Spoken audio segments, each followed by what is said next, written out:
guys, and hey, hello, good morning, guys, and this is Coding with Gautam. And guys, today we will be continuing our lesson on vectors by learning about the component form and how to find the component form of a vector given its magnitude and directional angle.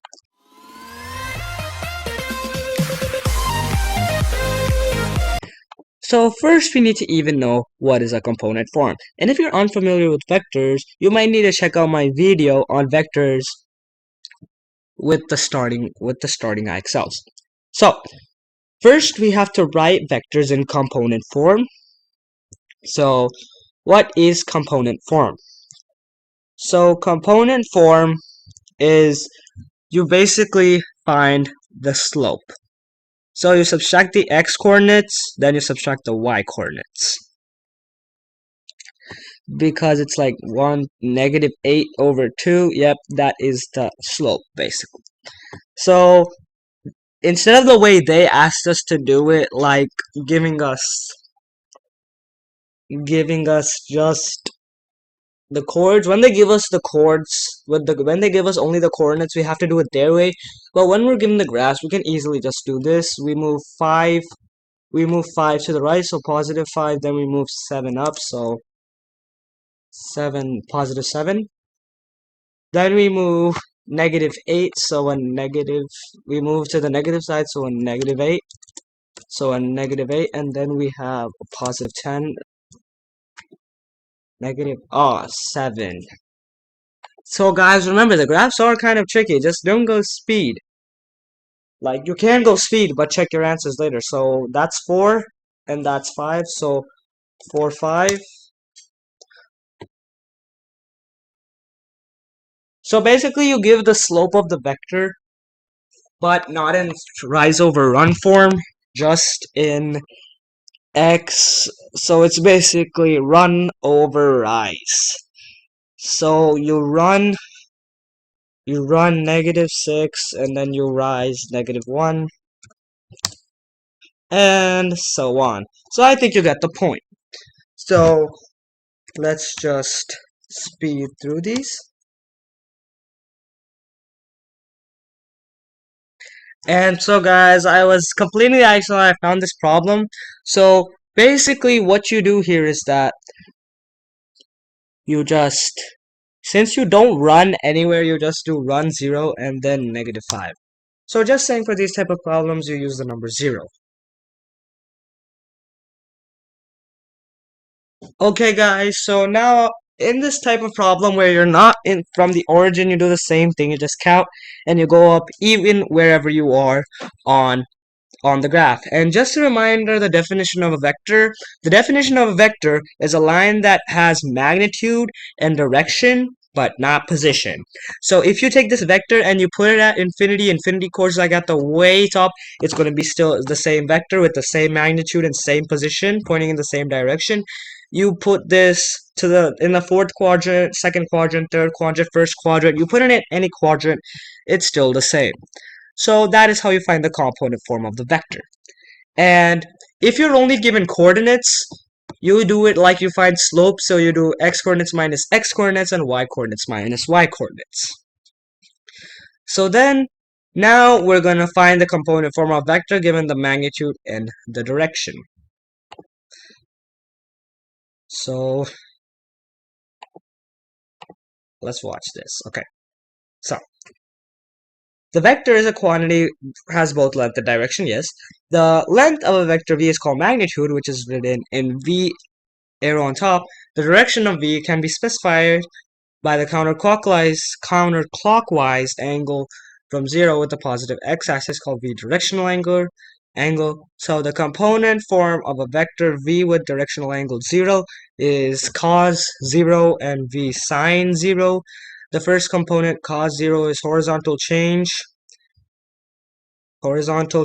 and then sine is vertical change, and then you have cos and sine. So you are given the magnitude equals 14 and the degrees equals 85. So you do 14 times cos and sine. So you will need a calculator to do this one. So we're just gonna pull up our calculator. we are just going to pull up our calculator.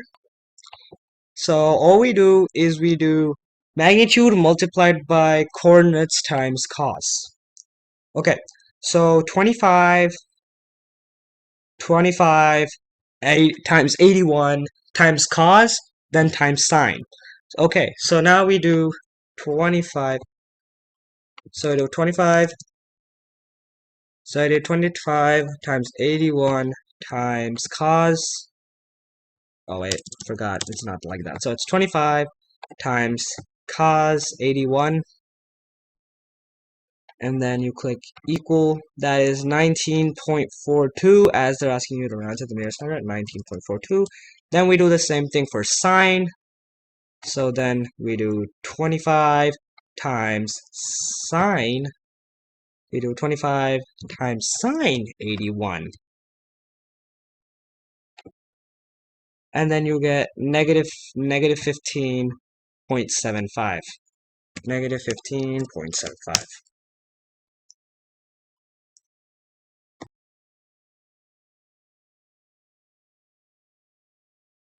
Okay guys, so I found out what was the problem here. So the problem here was basically that we had it in rad, not in degrees, since we were using degrees. So that was basically the problem. So just remember to put your calculator in degrees before doing your math, because we are working with degrees, not with radicals. So yeah, that was just a small hiccup. Now we're back. So now we're just gonna do another problem. So 13 times cos of 44. So 44, that is equal to 9.35. Then we got the sine, so 13 times sine of 13 times sine of 44.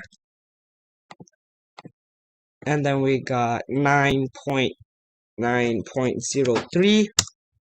And yes, so that was just a small hiccup. So if you're confused about what's sine and what's cos, I will do a trigonometry video as my next video, and I'm teaching you these concepts, as these concepts are needed to understand future levels such as broken circles, Kelvin tap defiler, Kelvin tap defiler, Kelvin tap burglar, Kelvin tap Kelvin tap crusader, and many more levels that would take too long to name. Okay, so that is basically what you do. And when you forget, oh my god, should I put cos as x or should I put sine as x? So just draw the graph. So we have our right triangle, we have the angle, which is angle that. So that's our angle. Then this is going to be vector D. Then we have our cos. Then we have sine. Sine of the angle, so 0 with the cross in it. So yeah, that. Then 0. And then this is equal to coordinates cos. So I'm just going to type C and then the S, which we get from this. So X is this, and then Y coordinate is this. So that is it, guys, on the component form of vectors. So thank you guys for watching. Don't forget to share, like, and subscribe. This is Coding with Gautam, and I'll see you next time. Have a great day and enjoy your week.